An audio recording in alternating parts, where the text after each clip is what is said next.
வாழ்க வையகம், வாழ்க வையகம், வாழ்க வளமுடன். குரு வாழ்க, குருவே துணை. இது என் வாழ்வில் என் குரு பகுதி 7. நம்ம அந்த ஜெயகாந்தன் அவர்களுடைய நான் இருக்கிறேன் கதையில் பார்த்தோம் இல்லையா? ஸோ அது என்னென்னா, நம்ம ஒருத்தருக்கு ஒருத்தர் இன்ஃப்ளூயன்ஸ் பண்ணிக்கிட்டே இருக்கோம் அப்படிங்கிறது. இப்போ வந்து கடல் அலையை பார்க்குறோம். அலை வந்து தனித்தனியாக இருக்க மாதிரி இருக்குது. ஒரு அலை வந்து அடிச்சுட்டு போகுது, பின்னாடியே இன்னொரு அலை வருது அப்படிங்கிற மாதிரி தனித்தனியாக இருக்க மாதிரி தோணுது. ஆனால் கையில் எடுத்தோன்னா அது தண்ணி, அவ்வளோதான் இல்லையா? ஸோ அதே போல தான் அந்த அலை வந்து ஒன்றோட ஒன்று கனெக்டட் ஒன்றா தான் இருக்குது. ஆனால் பார்க்குறதுக்கு தனித்தனி அலை மாதிரி நமக்கு தெரியுது. அதே போல தான் நம்மளுடைய மனங்கள் எல்லாமே ஒன்றிணைக்கப்பட்டிருக்கு. இந்த பிரபஞ்சத்தில் இருக்க எல்லா சக்திகளுமே அந்த ஒரு ஆற்றலால் பிணைக்கப்பட்டிருக்குது.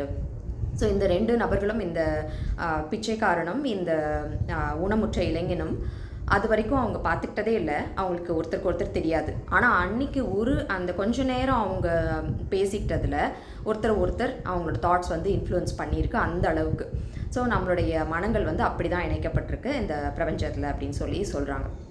ஸோ இப்போ நம்ம வந்து எந்த விதத்தில் அடுத்தவங்களை இன்ஃப்ளூயன்ஸ் பண்ணுறோம் அப்படிங்கிறத கவனமாக இருக்கணும். அப்படிங்கும்போது வாழ்த்து, இதுதான் அருட்தந்தை கொடுத்துருக்கிறது. வாழ்க வளமுடன்.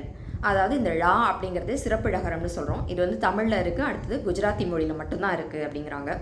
இந்த ழாங்கிற உச்சரிப்பே அதான் தமிழ் அழகு அப்படிங்கிற விஷயத்துக்கு எல்லாமே அந்த ழாங்கிற விஷயம் இருக்குது.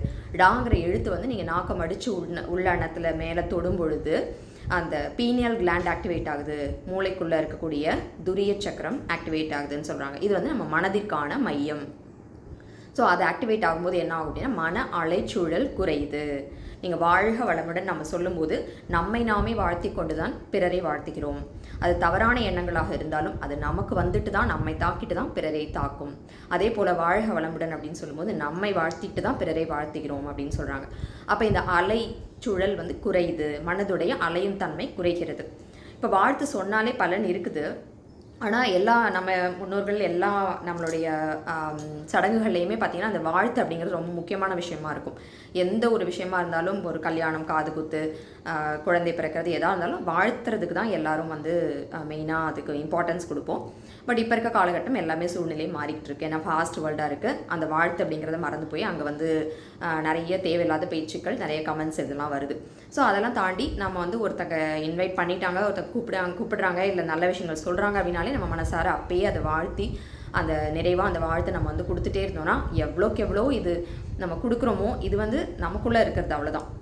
நம்ம எவ்வளோக்கு எவ்வளோ அந்த ஆற்றலை வந்து அடுத்தவங்களுக்கு கொடுக்குறோமோ அவ்வளோக்கு அவ்வளோ இறக்கிற கேணி தான் ஊறும் அப்படின்னு சொல்லுவாங்க. அதே மாதிரி நமக்கு அந்த விஷயம் வந்து நிறைய நமக்கு கிடைச்சிக்கிட்டே இருக்கும். இந்த பிரபஞ்சத்தில் நம்ம எதை நிறைய கொடுக்குறோமோ அதுதான் நமக்கு நிறைய கிடைக்கும்.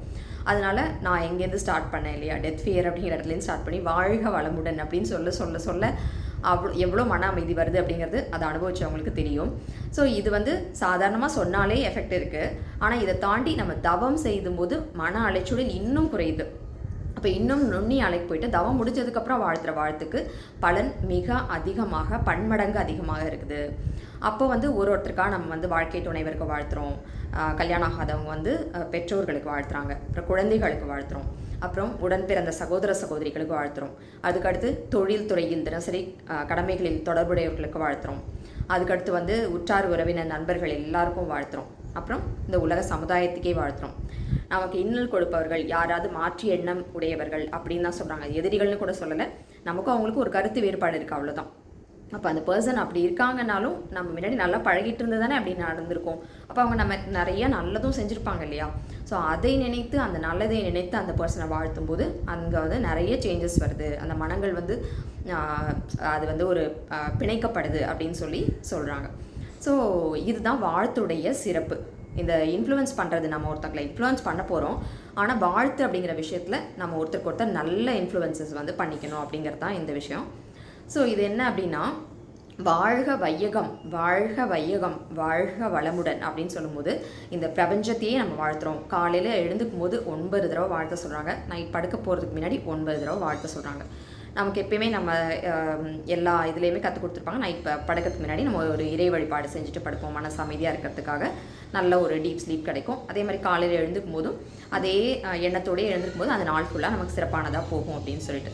ஸோ இந்த மாதிரி வையகத்தையே வாழ்த்தும்பொழுது நம்மளும் இந்த பிரபஞ்சத்தில் நடக்கக்கூடிய நிறைய விஷயங்கள் நம்ம காதுக்கு வரும்போது இது இப்படி இருக்குது அப்படி இருக்குன்னு கம்ப்ளைண்ட் பண்ணுறதுக்கு பதிலாக வாழ்க வையகம், வாழ்க வையகம், வாழ்க வளமுடன் நினச்சி சொல்ல அந்த ஆற்றல் வந்து யார் யாராலெல்லாம் செய்ய முடியுமோ அவங்களுக்கெல்லாம் எனர்ஜி கொடுக்குற விதத்தில் நாம் வந்து ஹெல்ப் பண்ணிகிட்ருக்குறோம். இப்போ ஒரு பெரிய இடத்த சுத்தம் பண்ணுறாங்க, அந்த இடத்துல அவங்களுக்கு சமைச்சு கொடுக்குற ஒருத்தங்க வந்து பெரிய ஹெல்ப் பண்ணிகிட்ருக்குறாங்க, அவங்களுக்குலாம் எனர்ஜி கொடுக்குறாங்க.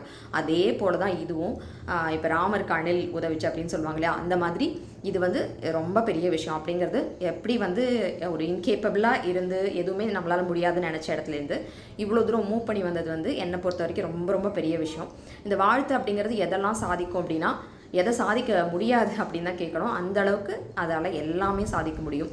வாழ்க வளமுடன், வாழ்க வளமுடன் சொல்ல சொல்ல எல்லா வளங்களும் நம்மை வந்து சேரும், நல்ல வளமான வாழ்க்கை நம்மை வந்து சேரும். வாழ்க வளமுடன். தொடர்ந்து என்னுடன் பயணிங்கள். நாம் ஒன்றாக குருவின் வழியில் பயணிப்போம். வாழ்க வளமுடன்.